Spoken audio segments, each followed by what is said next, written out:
Good afternoon, or good morning, or perhaps good evening, wherever you're viewing us from. I'm Roland Green, Director of the Stanford Humanities Center, and it's our pleasure to welcome you to our virtual home and our first public event of 2024. Today's conversation is presented as part of our Inside the Center series, which highlights the research and writing of our current and recent fellows. Always, our purpose in these talks is to gather attention for some of the provocative work that's happening here at the SHC. Thanks for being with us today. Whoever you may be, past or current fellow, member of the Stanford community, or just an interested bystander, you're always welcome to join us. Before we begin, I'd like to mention that real-time captioning is available. Please click on the closed caption icon at the bottom where it says CC to stop viewing the captioning. The up arrow adjacent to the CC icon permits you to show subtitles, view the full transcript, and adjust captions as needed. The Stanford Humanities Center, the SHC, is unusual among university-based humanities centers in that we both house a large number of resident fellows working on projects individually and together. This year we have over 50 of them under our roof, and we present events like this one that are open to everyone. The work of the fellows, we hope, is enlivened by the visiting speakers, while the visitors encounter an audience that includes not only Stanford scholars and students, but many, many others who have come together here for the year. At some point, the research conceived or realized at the SHC gets published. In one way or another, it gets made public, and that's what we're celebrating today, new work by a former fellow. As a former fellow myself, I find it encouraging that over these last 3 years or so, we've developed this medium for hearing about people's current projects, which may sometimes start from a seed that was planted 5, 10, or more years ago at the SHC. Inside the Center is one of several series we've launched over the past few years, and we intend to keep providing you with events of this quality and diversity. And one more note before I introduce our speaker. I'd like to remind you that today's presentation is being recorded and will be available on our website in the coming days. Also, if you'd like to submit a question to the speaker, please use the Q&A feature in Zoom, and we'll do our best to get to it following the talk. Today, I have not only the institutional pleasure as director, but also a personal pleasure as a longtime colleague and friend of welcoming back Joseph Allen Boone, who was a fellow here at the SHC during the 2015 academic year. Joe is Professor Emeritus of English and Gender Studies at the University of Southern California and the author of several scholarly books, the latest being The Homoerotics of Orientalism, published in 2014. During his fellowship here at SHC, Joe began research on a new project, the Melville Effect, which he has just finished under the auspices of a fellowship from the National Endowment for the Humanities. He has also been the recipient of the Guggenheim, the American Council of Learned Societies, National Humanities Center, and Huntington Library fellowships, as well as residencies at Bellagio and several other centers. Furnace Creek, the topic of today's talk, is Joe's first novel, and it teases us with the question of what Charles Dickens's Pip might have been like had he grown up in the American South of the 1960s and 70s amid the issues of those decades: racial injustice, a devastating war, the emergence of women's and gay rights, and more. Since it was published in 2022, Furnace Creek has been honored by the National Indie Excellence Awards for LGBT plus fiction and was winner of the Next Generation Award for First Fiction. In addition to the Melville Effect, Joe's story collection, Conditions of Precarity, will be appearing this spring. Joe, it's really an honor and a pleasure to say welcome back to the center, and we look forward to hearing about Furnace Creek. Roland, I'm really grateful for that introduction and for the chance to participate in this new series, as well as to Eric, Bob, and Andy for taking care of all the logistics. I'm really impressed at their know-how. But I want to especially thank those of you taking time to listen in, including all of you on the West Coast sheltering from the rains. I hope your house is on sturdy turf and that you don't wash away in the progress of the next hour. It's really meaningful to share my work here as my fellowship year, as Roland indicated, at the SHC. And you see I'm drinking my coffee still out of my SHC mug, was such a wonderful and productive experience. I began the fellowship with nothing more than a prospectus for the project called the Melville Effect. And I emerged armed with an archive of research. So I hope this is inspiration to all fellows, that it will all add up and mean something by the end of your fellowship year. In my spare moments during my stay at the center, though, I also continue to work on a very early draft of Furnace Creek, for which some of my colleagues, they were incredible cheerleaders. I think a few are out there in the audience today. So thank you for all of your comments and support for both projects. I'm going to dedicate most of this section to reading some passages from Furnace Creek in hopes of inciting your desire to read some more. But I thought I'd also take this opportunity, hence the title of this session, to meditate on how my career as a scholar writing about the novelist genre and about issues of gender and sexuality has contributed to this novelistic turn in my writing. The most obvious connection is the fact that my novel, as Roland's indicated, was inspired by Dickens's Great Expectation, a novel I've taught upteen times over the decades. But there are other less obvious points of connection between my scholarship and my fiction writing, from the humorous to the serious, that I'll share with you today as a prelude to reading some passages from Furnace Creek. First, though, I want to address the question that I most frequently get when giving readings of Furnace Creek, especially to academic audiences. And that question is, isn't it, like, if not hard, next to impossible, to move back and forth between writing scholarship and writing fiction? This is what people always ask. And my answer has been that, at least for me, these two modes have never seemed that incompatible. And perhaps that's because my fantasies of one day becoming a novelist long preceded my becoming an academic. I still vividly remember one day in the third grade when I was sick, tucked up in bed at home, and I began writing the first volume of a mystery series featuring a brother and sister sleuths or detectives, Kate and Tim Lane, a 15-page tome entitled The Mystery of Castle Hill Hall. I couldn't find it in my files, but I found volume 2, which I believe is titled The Flickering Light in the Tower Mystery. But you see Kate and Tim Lane down there, ready to embark on a career that took them through 6 volumes of increasingly lengthy mystery stories. By the time I was in the 6th grade, I was writing rather bad historical novels based on an odd amalgam of James Fenimore Cooper and Louisa May Alcott. Here I found in my files what the frontispiece to what I label at the top is the second printing of Siege in the Wilderness, with 2 heroines, the dark-haired, light-haired heroine right out of James Fenimore Cooper's Last of the Mohicans, I'm sure. These historical fictions were succeeded then by teenage romances, until in the 10th grade I settled down and decided I'm going to write my first adult novel.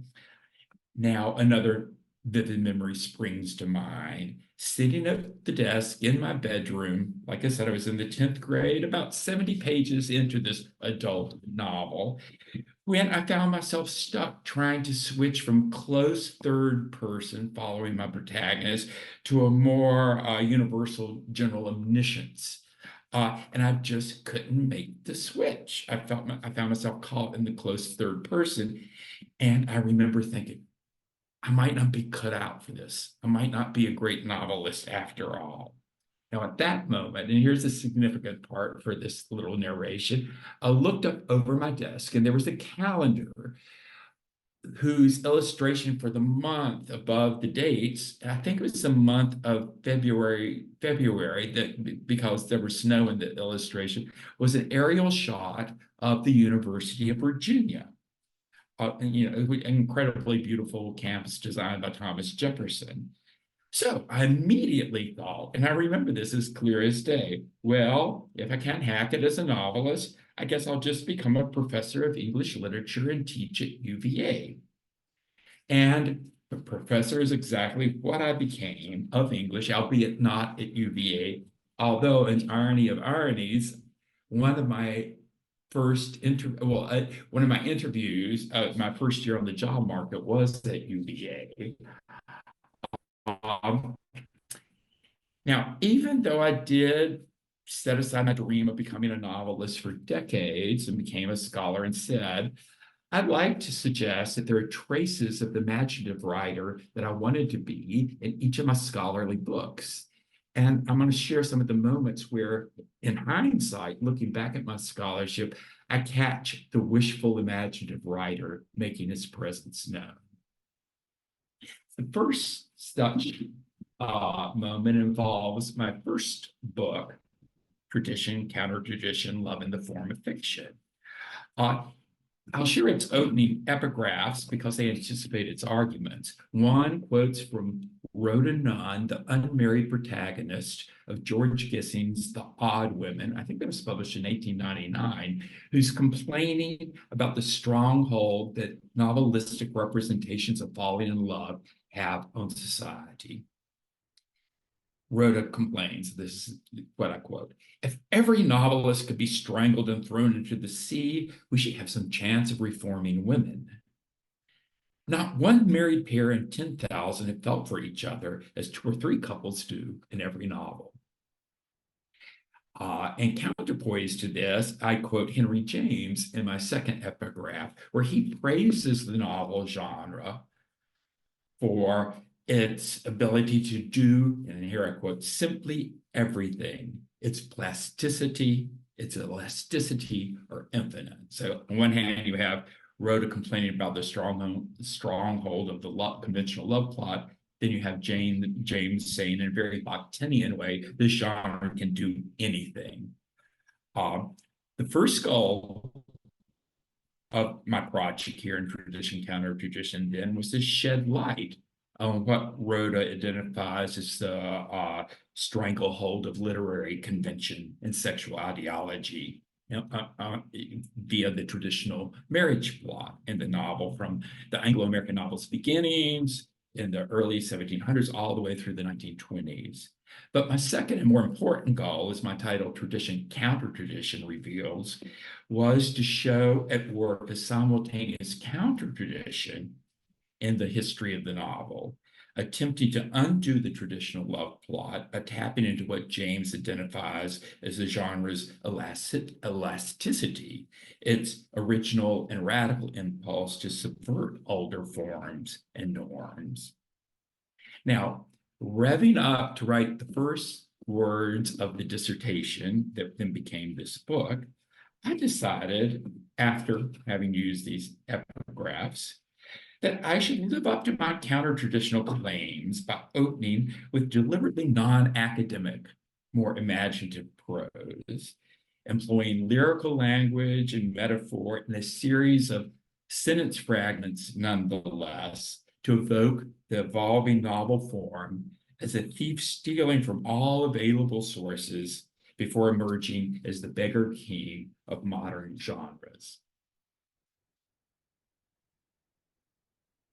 Needless to say, my dissertation director was not pleased with my experimental attempt to be creative in the midst of being scholarly. In fact, he was horrified and complained that it took him like an hour and a half to make his way through corrections on the first 3 pages of the dissertation introduction.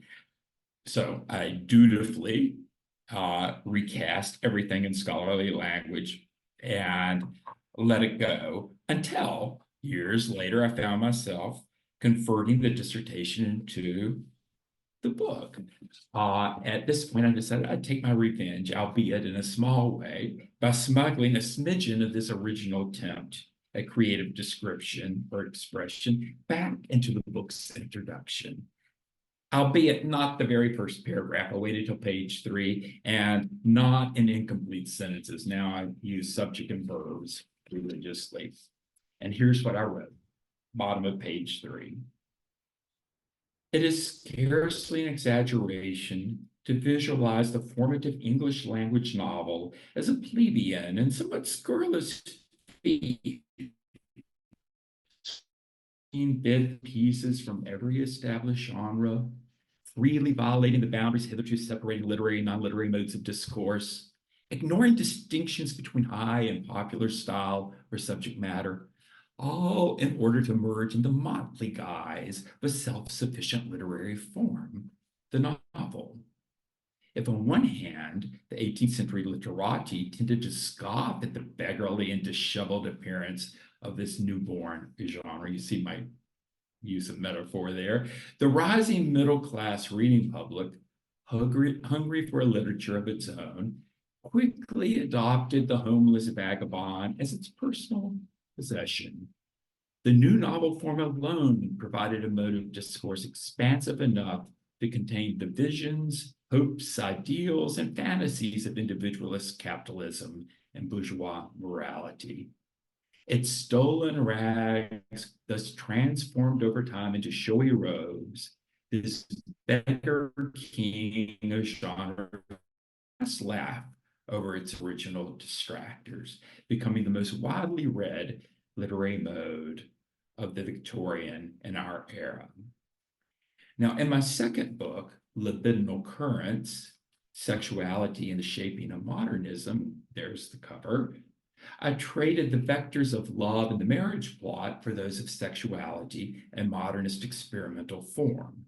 It's, of course, no new news that sexuality has played a crucial role in modernist fiction. Just think of the attempts in court to censor Joyce and Radcliffe Hall. But I argued that surprisingly little had been written about the interrelations of these modernist fictions of sexuality, first to what we literary critics call the erotics of narrative, and second to the psychosexual or libidinal energies that have come to be seen as constitutive of human subjectivity since the rise of turn-of-the-century psychoanalytic discourse. In pursuing these intersections of sexuality, narrative, and psychology, I focused in particular on novelists that developed innovative techniques to evoke the erotics of mental activity or states of interiority. And my chapters proceeded through a series of paired readings of authors from Kate Chopin and D.H. Lawrence to Lawrence Durrell and Doris Lessing. I began the book, however, counterintuitively, namely by identifying Charlotte Bronte's mid-19th century novel Villette as a precursor of what I called modernism's poetics and politics of the perverse. And throughout Libidinal Currents, I invoke repeatedly Bronte's heroine, anti-heroine Lucy Snow, as my narrative's privileged figure for the libidinal currents traced in my chapters. Hence, it was fitting in writing my afterword that I return to the character of Lucy. The whole afterword takes the form of a personal narrative, and through Lucy, I speak myself in ways that tap into the imaginative. In these final pages, I'm recalling the image of Lucy at the concert hall about 2/3 of the way through the novel, as she catches a reflection of herself in a huge mirror and momentarily doesn't recognize herself. Of this moment, she muses, "Thus, for the first and perhaps only time in my life, I enjoyed the gift of seeing myself as others see me." And from now on, I'm reading from the last page and a half of Libidinal Currents. Something like Lucy's sensation was also my experience when, as I was finishing this book, a former playmate of one of my younger brothers wrote me out of the blue, revealing his memory of me as an adolescent. While he and my brothers romped in the backyard, dressed as superheroes or playing sports, he wrote, there I always sat in the corner of the family den, reading, reading. As such, he revealed that I had formed an emblem to him of perfect contentment in my choice not to play at their boys' games in the backyard, and choosing to envelop myself without apology in an inward world of imaginative pleasure.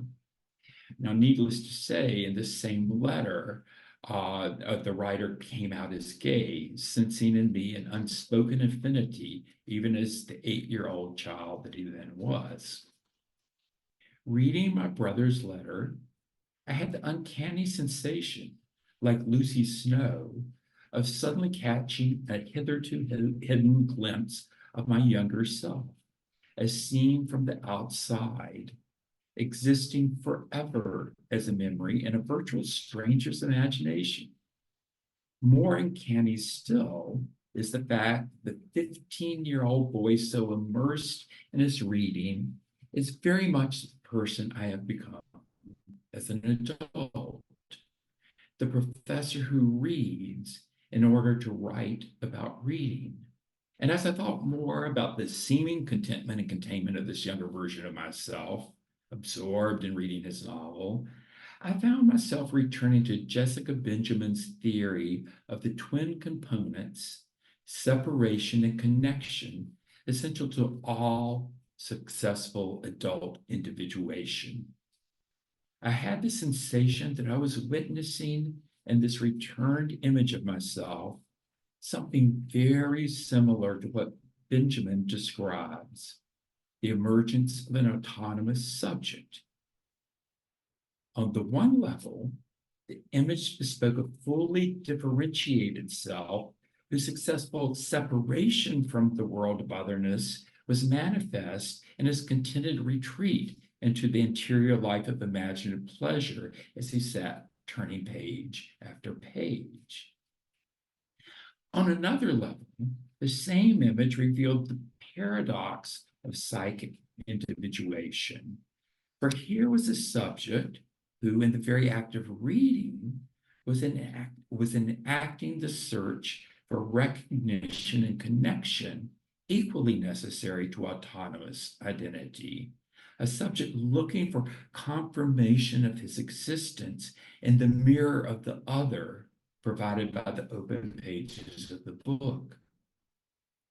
Superimposing Benjamin's understanding of identity formation onto this recuperated image of my 15-year-old self, I experienced a second shock of recognition, namely that in my adolescent surrender to the world of fiction, I was repeating and hence rehearsing a subliminal awareness of the expense at which individuation is achieved, since, as Freud well knew, loss underwrites the desire for connection, the desire for an imagined merging with some other, be that other a person or a book.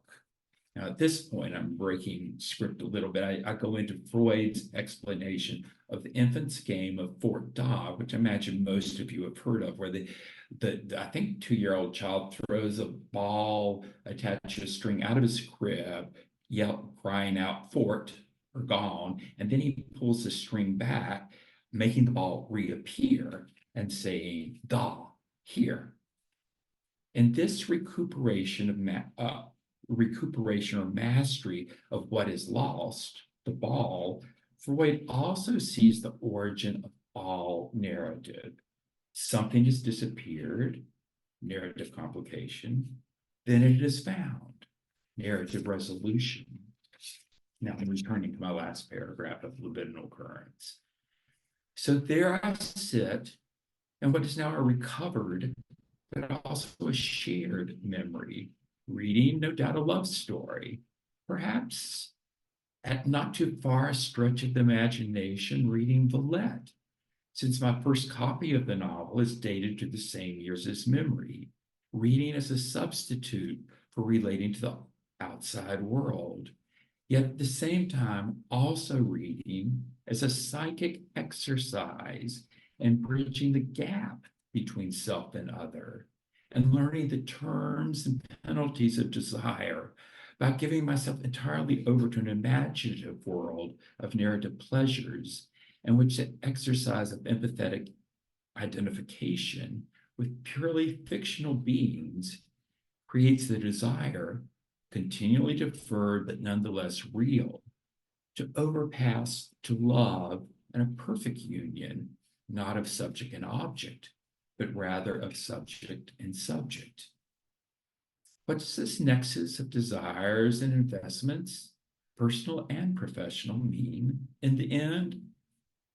Simply that the libidinal currents that underlie and shape the dynamic energies of sexuality and narrative alike have always been inherent in the human subject, who, sitting quietly at the center of this memory, is also the subject matter, inspiring the writing of this book. It doesn't escape me that the 15-year-old reading perhaps Villette and the memory that is returned to him by this younger friend of his brother is the precise age at which I was attempting to write that adult novel that failed and made me decide to become a professor.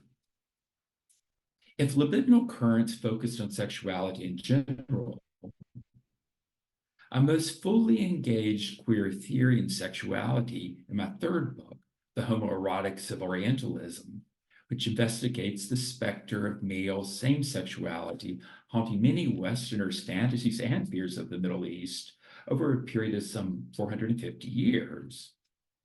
Drawing on everything from travelogues and literature to the visual arts and erotica, I practiced throughout what I call a contrapuntal mode of reading, in which I put Western perceptions and preconceptions about Middle Eastern male same-sexuality into contact with a vast array of examples of homoeroticism in the Middle Eastern archive.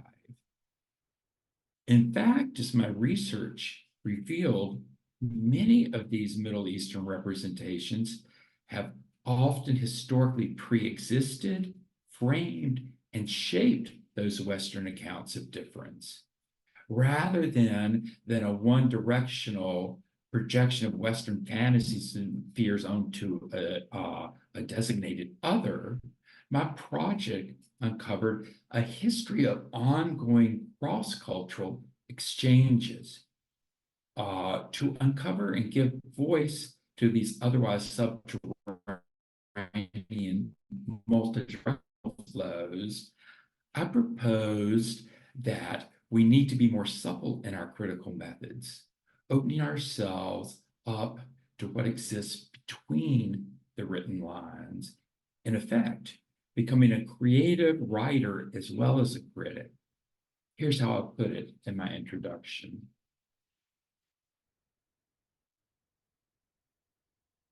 Reading between the lines signifies, for my purposes, a critical sensitivity to complexity and nuance, as well as the creative ability, imaginative at times, to be sure, but also deeply analytical, the creative ability to take the betweenness of the words that form the lines on the page as opportunities for rumination, for teasing out latent possibilities of meaning.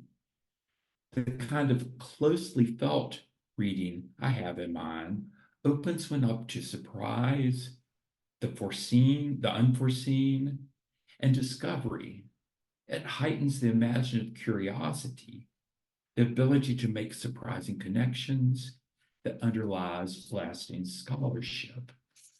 I'd love to give an example of this creatively reading a Middle Eastern and a Western text together. I use several in my introduction, but in the name of time, I'll skip over that and move on to my fourth scholarly work, The Melville Effect, where the connection between the creative and the scholarly is really the most glaring, because some years ago, my composer brother Benjamin and I wrote together a musical loosely inspired by Herman Melville's novel, The Confidence Man.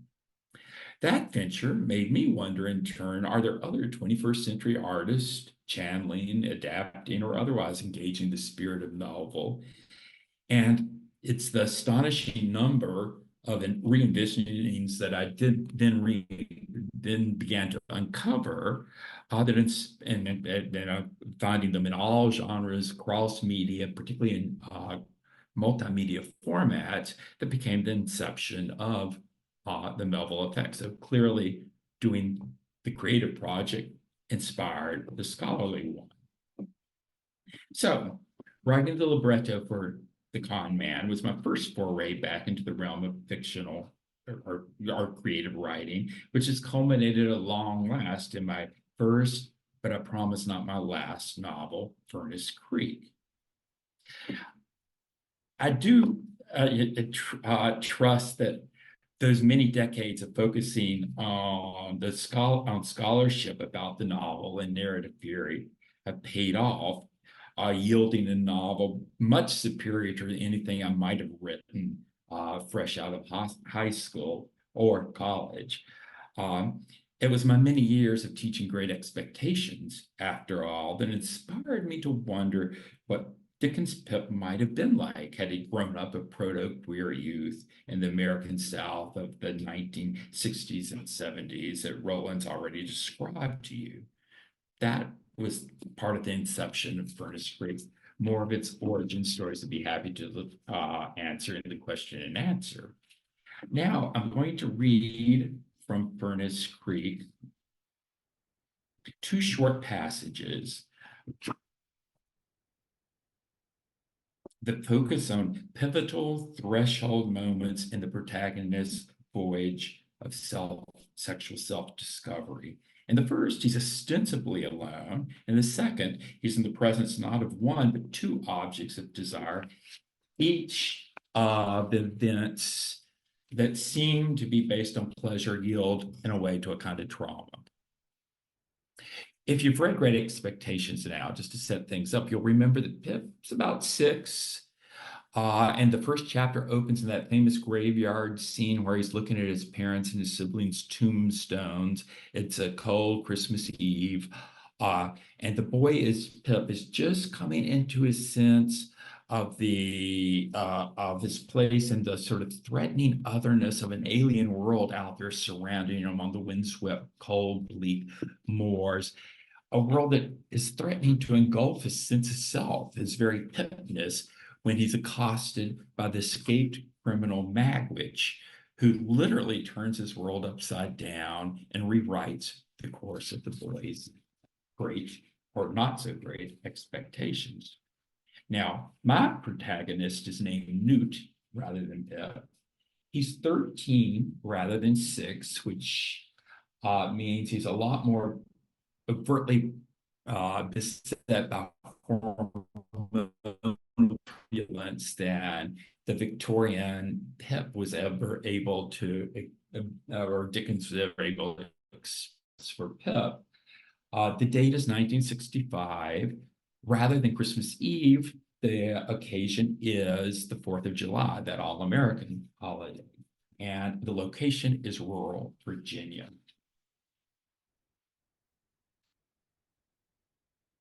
Chapter 1, Bad Day at Furnace Creek.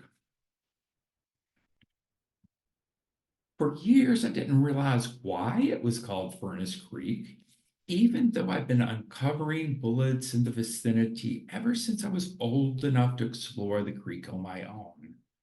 The bullets in question were misshapen slugs of Confederate vintage, buried in the flinty soil, scattered in the underbrush, and sometimes wedged between the rough-hewn slabs that made up the sides of that rocky mound built on the steep embankment overlooking the creek. That was the furnace, a towering outdoor stone oven in which molten lead had once been shaped into the slugs we kids showed off whenever we unearthed them from their recesses 100 years later. It was one of the countless Civil War relics that haunted the mountains and valleys of Franklin County, reminders of a cause that long since vanquished stubbornly refused to vanish. But to my young fancy, the blackened furnace looked more Egyptian than Confederate. It loomed in my childish imagination as a four-sided pyramid whose top had been whacked off 12 feet above the ground.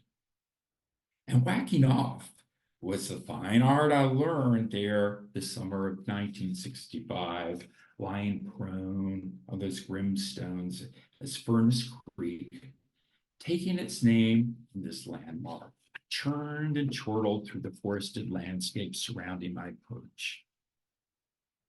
And that initial onslaught of adolescence, as I was coming into my first and most vivid impressions of a wider world lying just in way beyond the horizons of my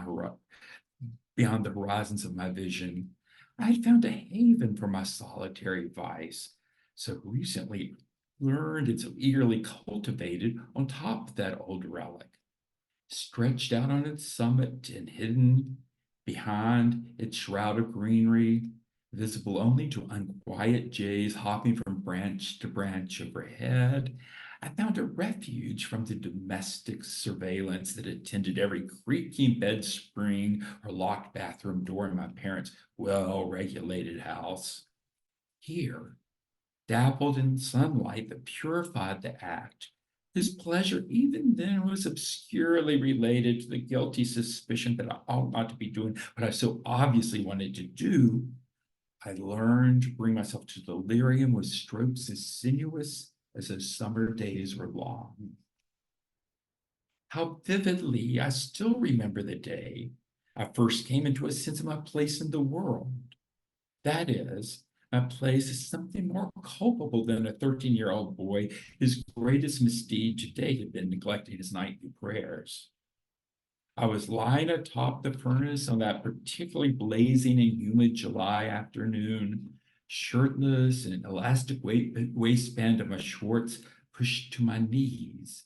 My vision had gone white from staring at the sun straight overhead. And just as my pent-up labors verged on completion, a dark fist bore down on my chest. A rasping voice demanded, "Give me your name, boy, quick."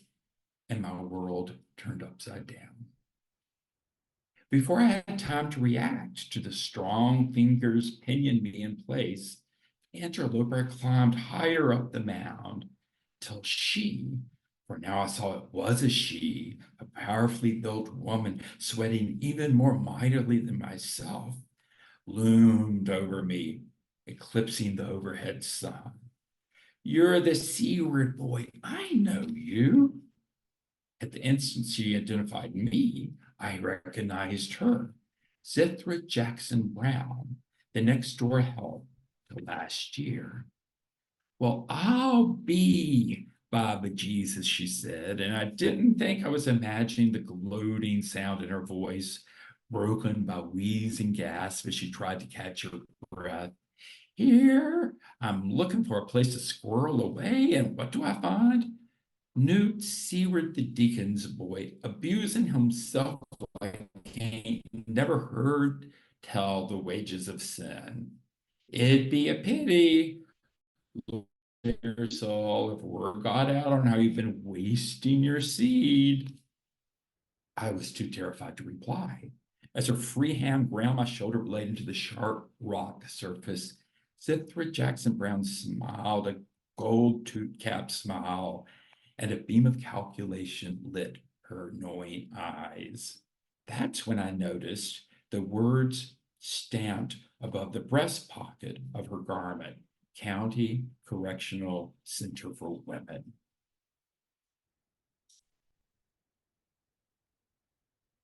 "I swear to God," this is Zithra continuing, "the world is about to learn all the evils you've been up to unless you do exactly as I tell you." "What do you want from me?" "I want you to pull your pants up over your butt crack and hightail it home like the devil is riding your back. I know all you white folks is leaving for the fireworks soon, and when your family takes off, you gotta find a reason to stay behind and do what I tell you, or else there'll be your life to pay. I'd forgotten that this memorable day in my dawning awareness of my beleaguered place in the universe was the 4th of July. Within the hour, the whole neighborhood would load picnic hampers, lawn chairs, and swim gear into their station wagons and head to Bonner Lake for our town's Independence Day festivities. I also realized with a jolt of dismay how late I was in returning home. I'd lost track of time in service to my solitary vices. But the trouble I was going to be in for being late was nothing, I sensed, to the trouble presently looming over my head in the form of Zithra Jackson Brown, who continued to hold me down with preternaturally strong hands until she had finished relaying the criminal deeds I must execute once I was alone at home. I'll be waiting here for you to get back. And remember, my friends will be watching to make sure you've done just like I said. Just let me go, I croaked. I promise I'll be back by dark. I'll be waiting right here, Mr. Newt Seward, the Deacon's son. I give you till sunset to get yourself back here. If you let me down, just watch me scream bloody murder to the world. Whereupon she wheezed a diabolical laugh, whose low register seemed designed to call the high heavens into doubt. Don't I know something about that, Mr. Snoot? Things you never want to know if you mean to save your soul from the boogeyman. She laughed again, rasping for breath. Lord of mercy, what a day. I could hardly agree more as I took my departure, scrambling down the mound and tearing my way through the thorny foliage that surrounded that crumbling monument to a veiled cause. Not too soon. The sound of her heavy breathing was lost in the slurps and trills of Furnace Creek as it coursed down its rocky bed, singing the same greedy song to which my forebears had cast unfriendly bullets in another world, another time. And now I'm going to read a short passage. It occurs 2 years later. Newt is now 15, verging on 16, or he may, yeah, I think. And he has found employment for this summer at the decrepit old mansion of a character named Mr. Julian Armistead Brewster, sort of your prototypically eccentric elderly Southern bachelor who's hired Newt to arrange his vast library that's fallen into disarray. This totally feeds into lots of Newt's fantasies, and that he's a bookworm, and the fact of being exposed to a world that reaches beyond the small one he's known appeals to him vastly, just as Pip yearns for a world larger than his life as an apprentice to a blacksmith. So he sees an entrance into this Gothic mansion as sort of a liberation. He also, this summer of his employment, meets the 2 visiting wards of Mr. Julian, a boy and girl set of twins named Marky and Mary Jo, both of whom are slightly older than Newt, who are worldly, sophisticated, beautiful, and inside in him those desires and expectations that in some ways become his undoing. And the passage that I'm going to read to you, the 3 kids are gathered together in the attic of the mansion, which that made sort of their personal hangout when they want to escape everyone else, particularly late at night. In a way, I find this scene an interesting complement to the passage I just read you, where there Newt is finding his own hide out in the above the world on top of Furnace Creek. Now we have the threesome going to the attic and inside enclosed space rather than the actual outdoor space. They think they're above the world. I want to have it brought back home to them. It was in this attic area, listening to music late one June evening, that the twins got me stoned for the first time. They delighted in facilitating my corruption, instructing me to lie on the pillows that piled on the floor and ride the waves of music. We rolled on and off the cushions and laughed because everything we said seemed hysterically funny as we passed the J back and forth. And each time that their saliva-moistened fingertips brushed against mine, I felt my nerve endings on the verge of exploding in sensual ecstasy. We were buzzed the evening I learned about the accident that had killed their parents.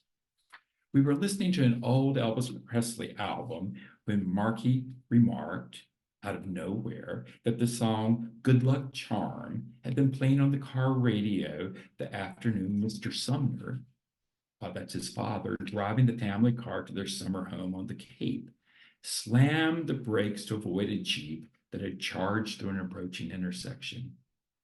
The surfboard resting on the top of the luggage in the rear of the station wagon had shot forward with the velocity of an Olympian's javelin, hitting Mr. Sumner in the small of the neck and snapping his spinal cord instantly.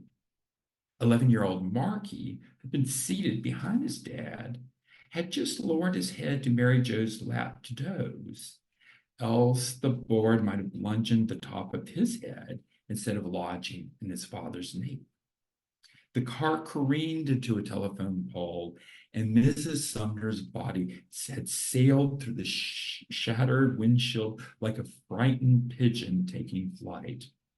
Unlike her husband, who died instantly, she lingered 3 weeks, a glass shard having pierced her frontal lobe before she gave up the ghost and left the twins orphans. The world that hitherto known ended in a second. Shit, I said with a virgin pothead's acuity. Shit happens, Marky replied. Who says any of us are long for this world? He inhaled another toke. Live for the moment, dudes. Mary Jo reached across me to hug her brother, which soon became a group hug. We lapsed into silence, listening to the music. A few evenings later, long after the lights on the first 2 floors had dimmed, the twins spoke again of their parents. We lay on the unbraiding oval rug, propped against cushions and each other. I reclined against a battered ottoman footrest opposite Mary Jo, lazily gazing on as she slipped her arms up the back of Marky's polo shirt and massaged his shoulders. I imagined him purring, content as a cat, under Mary Jo's feathery touch. Light against dark, she murmured, looking across his shoulders and pointing at my darkly tanned, outstretched legs, covered with fine, curly hair that, bleached blonde by months of sun and chlorine, shimmered in the golden candlelight. Turning our nude into a Manichaean allegory? Marky asked drolly, rolling his trouser leg knee-high and, without ceremony, draping his bare left knee across my allegorical limb. The warmth of his bare calf against mine was palpable. Eventually, the twins changed positions so that now she lay on her side in front of him. It was his turn to reach under her darkly shimmering hair and caress her neck. I continued to watch. Who do you miss most, your mother or your father? I asked, the question spontaneously spilling from my lips. Let Mary Jo tell you. Marky bent forward to peck Mary Jo's cheek. She was Daddy's little girl. I worshiped him Good little girl that I was, even after he let me down time after time. But now, closing her dark French eyelashes, Mary Jo leaned into Marky's chest as his fingers traced small circles on her temples. Now I'm all yours. Marky was more blunt. He was a bully. Mom was as scared of him as me, only I didn't have her recourse to chain smoking to calm me down. It was shit when they died, but you know what? We got over it. He draped his arm around Mary Jo's waist and squeezed her tight. Mr. Sumner had expected Markey to follow in his footsteps and demonstrate the skills of a CEO by the time he was 9. When Markey acted out, packed him off to a military academy in Western Pennsylvania.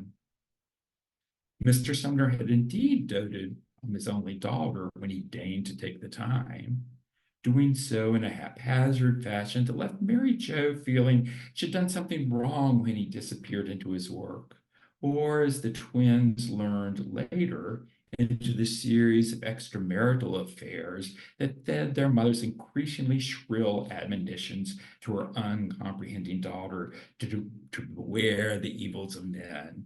They'll bring you down, she repeated between drags on her cigarette, unless you control them first. Pity I didn't learn in time. Mr. Sumner failed Mary Jo again and again in little ways until he failed her in a very big way indeed.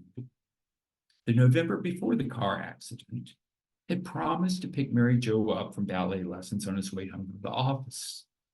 The girl had waited on the curb in front of the shuttered studio 1 hour, then 2, as the evening cold penetrated her plaid woolen coat and lavender leotard.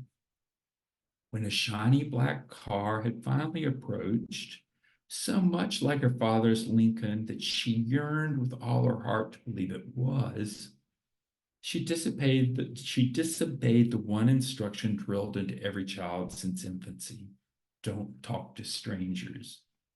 Yes, he was a stranger, but he said he'd been sent to fetch her home, and she was so very cold. His voice was kind, as were his eyes. Mary Jo explained all this and more in a quiet monotone as we lay on the worn rug. The man had taken her to a motel on the outskirts of West Haven, where he forced her to touch him, threatening worse if she didn't. Later, in the middle of the night, while he snored in the one double bed in the overheated room, she disentangled herself from his grip and slipped out unnoticed. He'd been arrested, justice was done, but the trauma traveled so deeply into Mary Jo's soul that she became old overnight. Mr. Sumner had forgotten to pick Mary Jo up because he'd been with one of his mistresses, as Mrs. Sumner never failed to remind the girl. He's as much a monster as that pervert, she seethed. All men are nasty monsters. The warfare that now erupted between the parents made Mary Jo all the more miserable, and only the knowledge that she and her twin brother would be reunited in June kept her sane. Markey, meanwhile, had suffered his own version of abuse at the hands of his military school proctors, and confiding their torments to each other when their school terms ended only strengthened the twins' fierce desire to protect each other from a terrible world. The Cape Cod vacation was a last-ditch effort by their parents to put a good face on their rotten marriage. The twins were so happy to be together that they temporarily forgave both parents their trespasses. Then Markey had grown sleepy in the back seat, put his head in Mary Jo's lap, and as Elvis sang his charmed heart to pieces, luck ran out for the Sumner parents. In an instant, I forgave them their snobberies, their pride, their ability to feel unworthy. My heart flowed out toward the twins in a wave of compassion, and Like the banks of the Nile, the spring floods recede. Love blossomed in the fertile loam that filled the space between. Um, Before going to the questions and answers, now that I've given you some samples of Furnace Creek, perhaps you can get a glimmer of some of the correspondences between the scholarship I've introduced in the novel.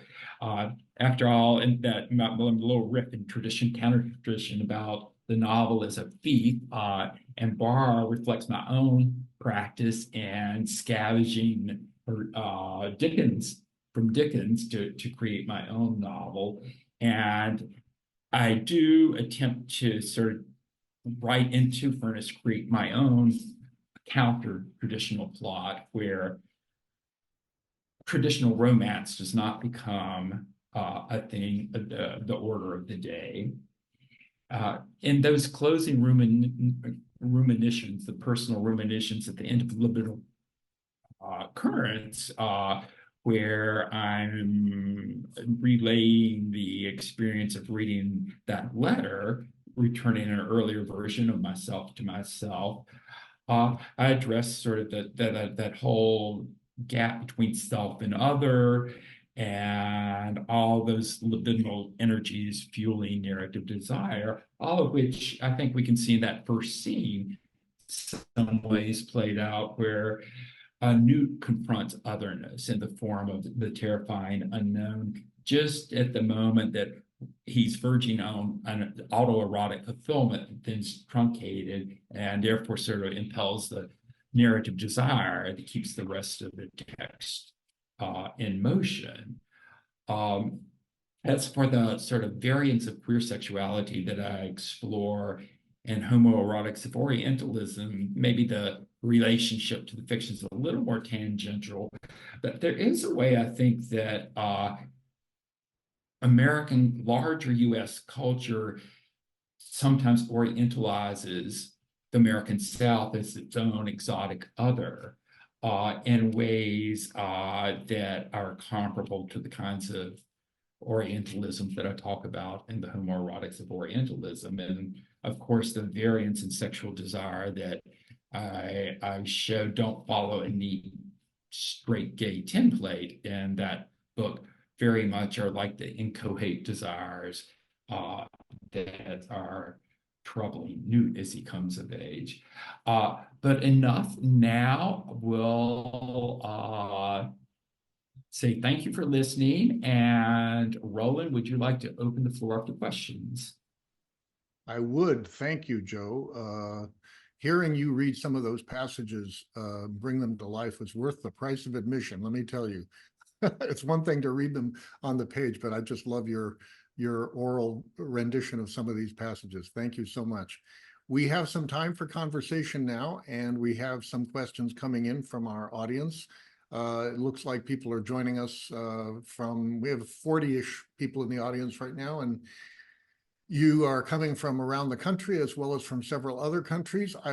If you submit questions through the Q&A function in Zoom, we will do our best to get to as many of them as we can, and feel free to, if you haven't already done so, feel free to do so now.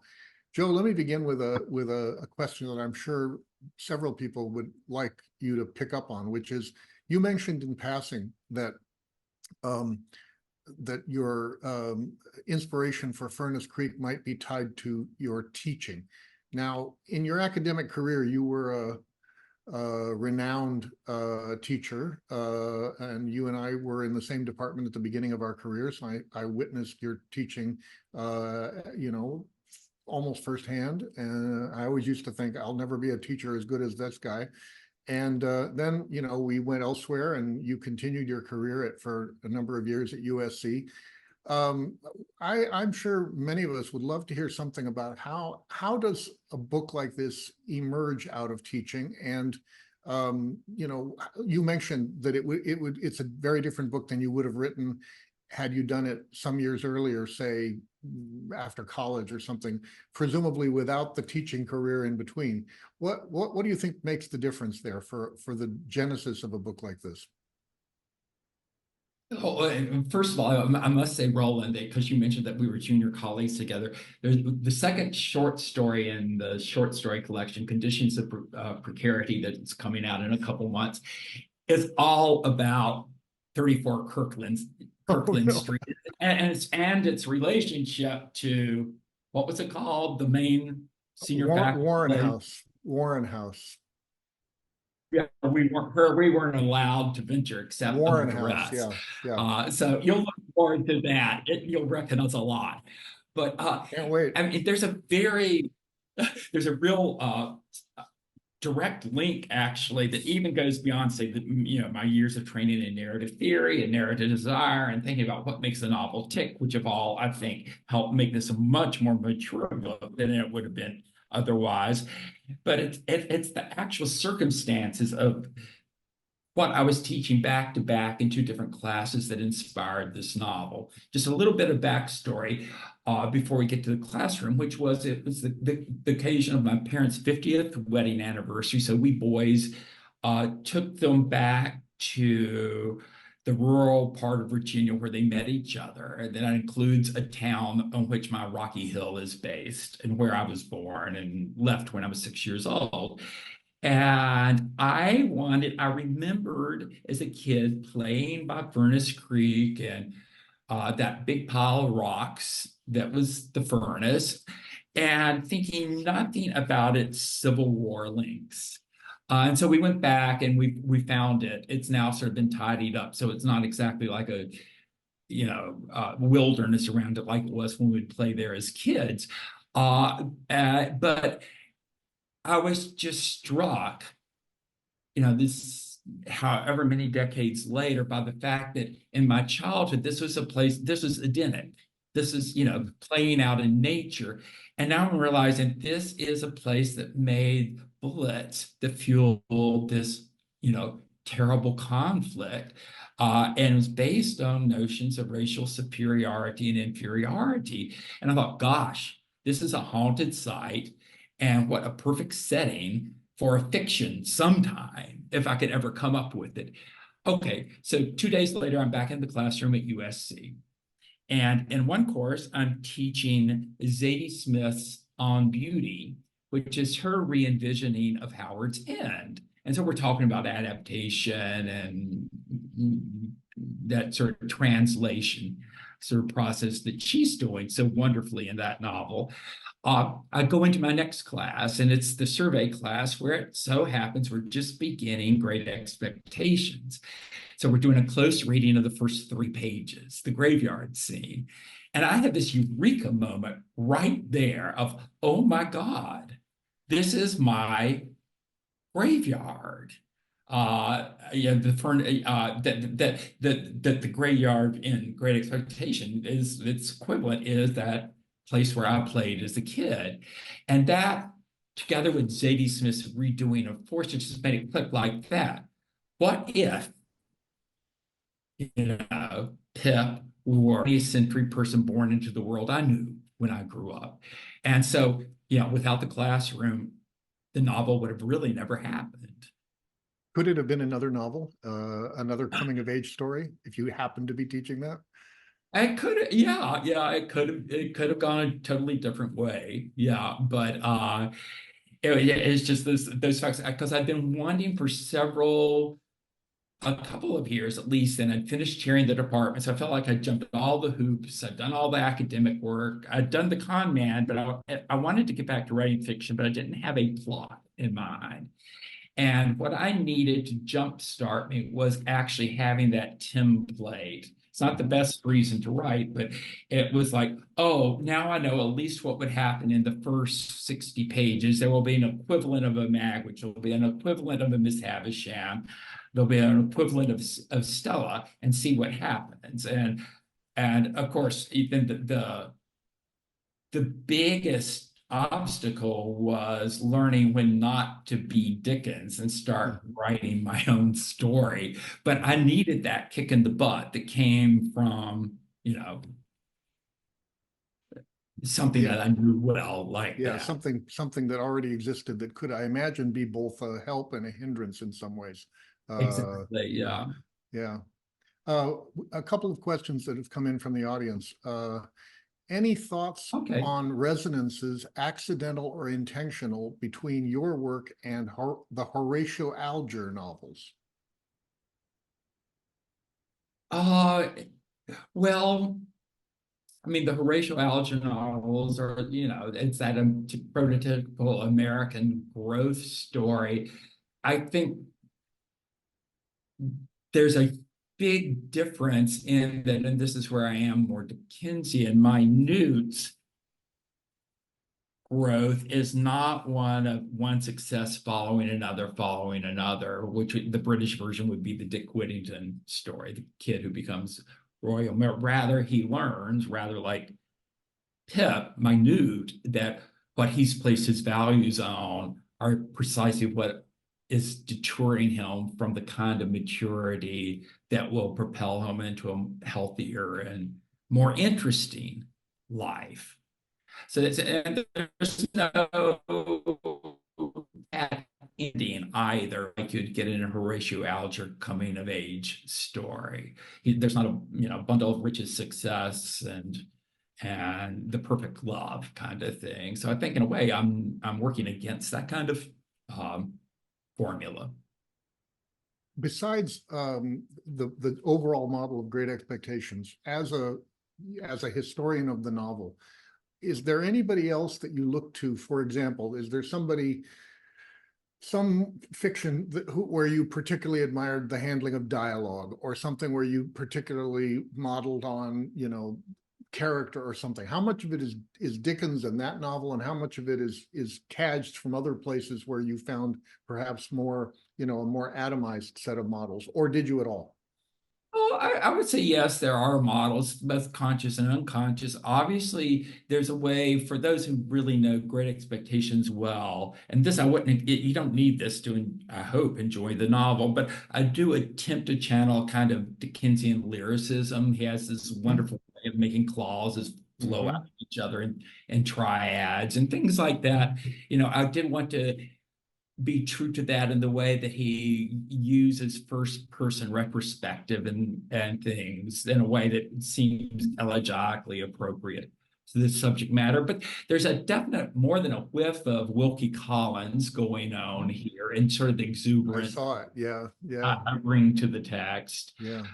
There's little shades of, the ending is very much in some ways indebted to Howard's End, where there's a sort of communal group of extended family that makes up the future, rather than a couple or couples and a nuclear formation. And I think, Forster probably inspired that via Zadie Smith, perhaps.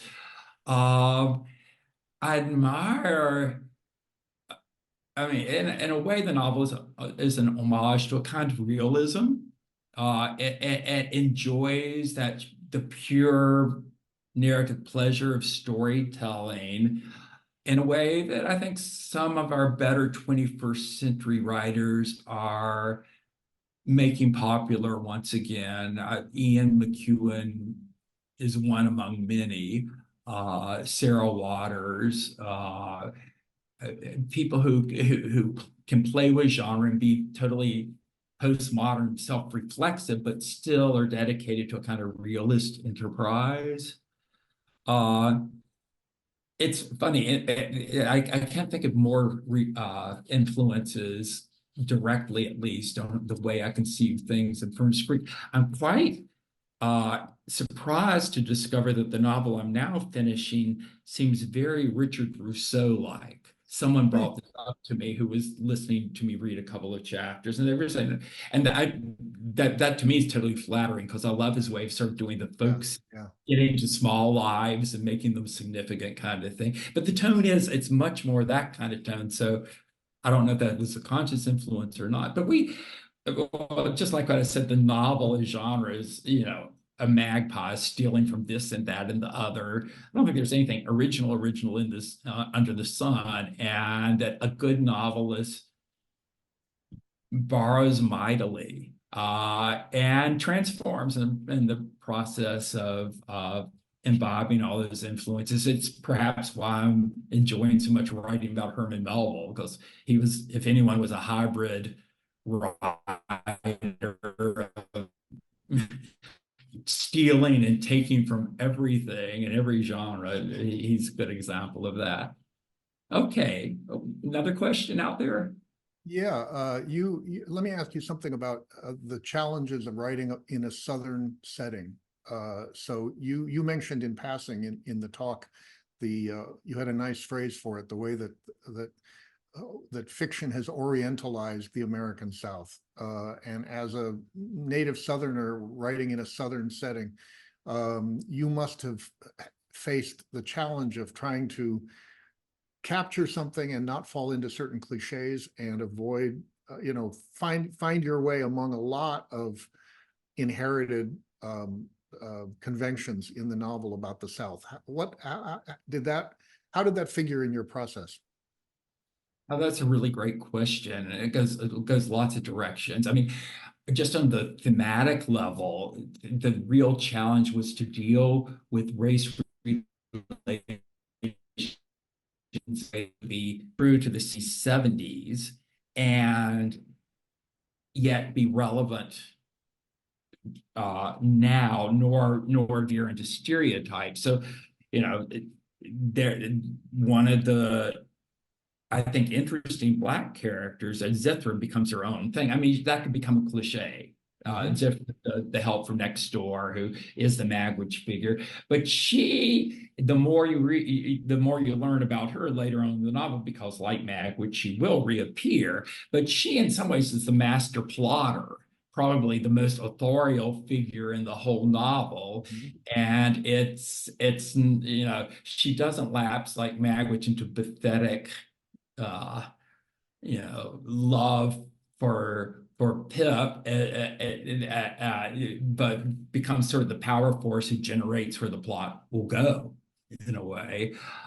There's a manservant to Mr. Julian, the Southern bachelor figure, who's sort of a Truman Capote-esque kind of caricature in himself. Uh, but this again could be a cliched kind of figure, but what I tried to do with him and several of the other uh, Black characters was to give the reader the sense of their leading lives that exist outside of the novel proper, and what Nude as a Boy is seeing or writing about. And you get these little clues all along that, they're telling various stories, and you don't know which is true or which is not. What is their, you sense that they have these full lives that exist beyond what might be apparent to the world in which Newt is moving through at the time. So that was on the level of content, the biggest challenge in dealing with the South, not wanting to orientalize myself, various subject matters. Um, the other thing I found myself in the midst of, I guess, was writing out of a tradition of Southern Gothic. Uh, which the first time someone used the term, it was a review, I think, that said this is a Gothic novel. Like, what? Gothic novels have castles, and they're set in Eastern Europe and Dracula figures and all of that. And then I thought, oh, well, wait, no, there is, of course, there's an American Southern Gothic, and that's that whole Flannery O'Connor, William Faulkner, Eudora Welty kind of strand of the macabre, the eccentric, and the very oral storytelling, garrulousness of, Right. of a Southern fictional style. And what I came to realize, I thought I got all that turned off. What I came to realize was that, yeah, and this came from that trip to Furnace Creek and walking those grounds, that the ghost haunting the South, its Gothic thing is race and sort of, a history of racial discrimination is the ghost in the closet that always comes back to haunt, the return to the repressed. And so it's sort of, to me, very appropriate that Newt's being accosted by the outside world is part of that repressed coming back into being. Yeah, so yeah, there's Southern Gothic, but there's also, I guess Bildungsroman. I play with a lot of different forms. Here's a really interesting question that takes a turn. In what ways is your central character a gay Pip, and indeed does Pip himself have gay aspects?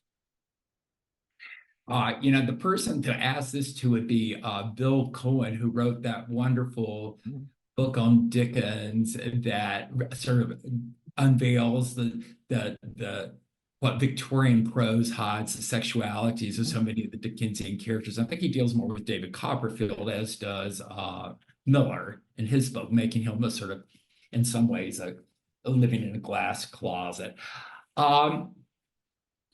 It's interesting. I think I take Dickens's Pip's desires for women as real.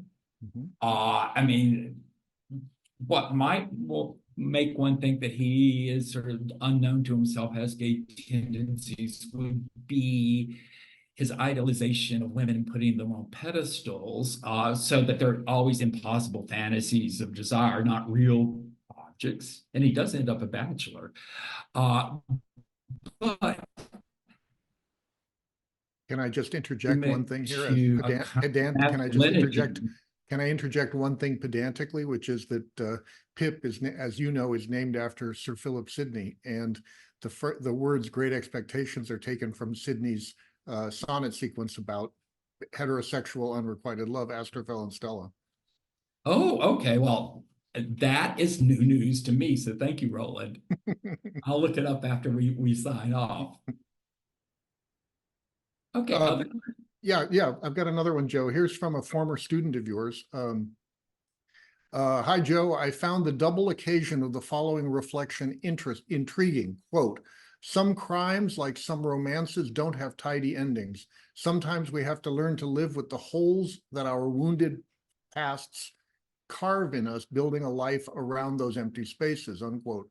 In the first ending, it carries a melancholy acceptance of things, but in the second ending, it's differently inflected by the richness of the relationships within reach. How did you think about this double occurrence and the conclusion's revision within a Dickens revision? Oh, that's a wonderful observation. Good reader out there, Mary Beth. That's actually one of my favorite sentences in the novel. I do a kind of Dickensian double ending, as most of you probably know, but maybe not everybody. Dickens, the published novel version of Dickens it ends with Pip and Estella walking in the ruins of Santa's house. That's a telemarketer that's somehow getting through, even though my phone is shut off. And but Dickens in the serial version wrote a much more somber ending, like 3 pages. And Pip is just sadder and wiser. The second ending has this glimmer of, if not a romance, and I actually don't think it's a romance that will evolve between Pip and Estella, at least a rapprochement of their past melding into a future that they can share in. My first version of the novel did not have a double ending. And then someone asked me, hey, are you going to do the Dickensian things and have a double ending? And I thought, well, I can't do what he did or what publishers do now and have an appendix that has, and here's the hidden ending that Boone first wrote and was found in his dresser drawer after he died. And so let's publish it as an appendix.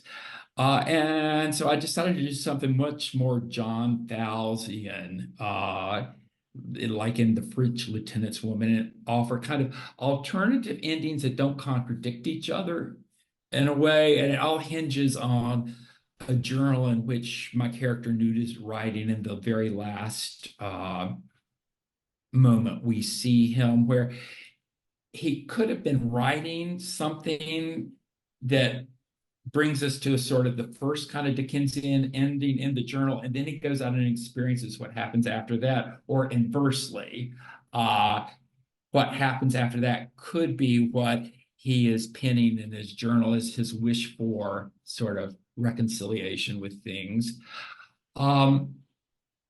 What you say, Mary Beth, about that sentence that was so acute, because in the two endings, lots of things refract each other, but they're all done in different words and different sentences. So you might have them walking the same path or whatever, but so that you know that they're same but different, they're inflected differently. But that one sentence I keep the same in both parts, and occurs when Pip is sort of reconciling himself to his mother, as he's finally come out as gay to his mother. And he's reflecting on her past disappointments, and that in the first ending would, you know, sort of indicate the degree to which both of them are still dealing with, you know, these holes in their lives left by the wounded past. But within the parameters of what happens in this second ending, if you want to call it that, a more fulsome sort of following through various plot lines, we see Newt surrounded by the people that meant so much to him his whole life, and now will mean something to him in new, unknown ways. That's my sort of nod to the ending of Howard's End. But it is a new kinship, a new family that has managed to make those wounds of the past into something productive in the future, rather than just sort of resignation. I don't think, Mary Beth, that was really like wordy, but maybe that gets to some of the things you were asking about. Let's try to squeeze in two more questions. Joe, this is from Carla. If you were still in the academy, would you be arguing for dropping distinctions between literature and writing programs or not? Why or why not? Very good question, Carla. Carla knows that I retired officially as of January, so I don't have to deal with all of these issues anymore. Actually, I think the distinction is useful between literature and writing courses and fiction and poetry. What I think I'd like to see chiseled away, and actually I think USC is a model for this in many ways, is that sort of breaking down into camps within an English department of those who do the creative writing and those who do the scholarship. And I'm sure this helped me do this novel myself, is the fact that our department has always been really receptive to people who work on both sides of the aisle.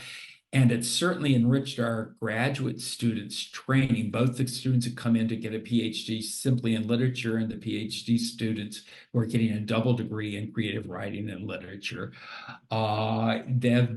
Everyone's benefited from it. And I think, you know, I think the faculty admire each other for their ability to share an enterprise, which is both creating and appreciating literature and its riches and its depths. So that to me would be the ideal thing I'd like to happen, Carla, more of that sort of camaraderie, which is, I think, we're really still somewhat rare. And to this degree, I don't think that creative writing programs exist totally outside of literature programs. Well, you can never say. In some institutions, that might be the only way it can survive. So there are pragmatic reasons. But when those faculties can be part of the same enterprise, like our creative writers, they do like these wonderful books of essays, say, and we have so many, you know,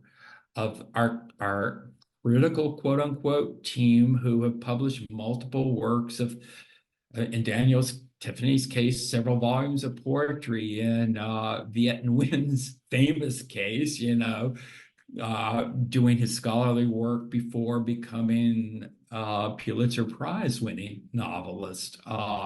So there you go.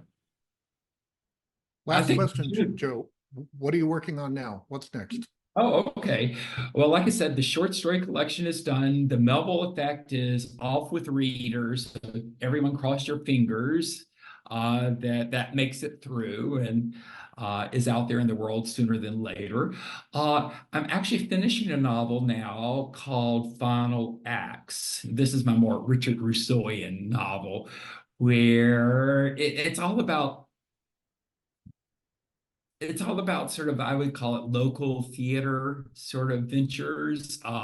We begin in 1970 in a small town in the South in North Carolina where the locals are putting on a production of South Pacific, a community theater thing, and they bring in some Yankees from Cape Cod who are part of a summer stock company to help them out. Chaos ensues. Some of those characters end up in Denver 26 years later in 1996, and they run a cabaret bar. So the theatrical sort of motif continues there. Those same characters, along with a few others that would have run throughout the plot, end up on Cape Cod in 2016 as a crew of them attempt to revive that old summer stock theater that had gone defunct years before. So theatricality, final acts, maybe not so final acts, is all what creates this sort of human comedy, I guess you'd call it. A very satiric, but sort of lovingly satiric look at the way theater runs through all of our lives. We'll look forward to it. Maybe we'll have to do another event for that one, Joe. Thank you so much for joining us today, and especially for these thoughtful answers to some very, very interesting questions. And we had a few more we didn't get to, but we appreciate the time. Let me conduct some closing business here for everybody.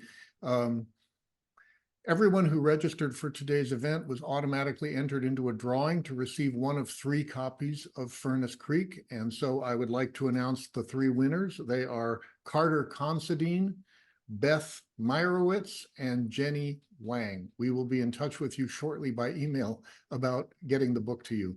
And thank you again to so many of you who've logged on today. I hope you can return either in person or online. We have an intellectually lively winter and spring lined up. On March 6th, David Sterling Brown at Trinity College in Connecticut will speak as part of our continuing series, All This Rising, the Humanities in the Next 10 Years. David's talk is titled Negotiating Whiteness, Shakespeare Studies, Digital Humanities, and Popular Culture. That is both in person and online.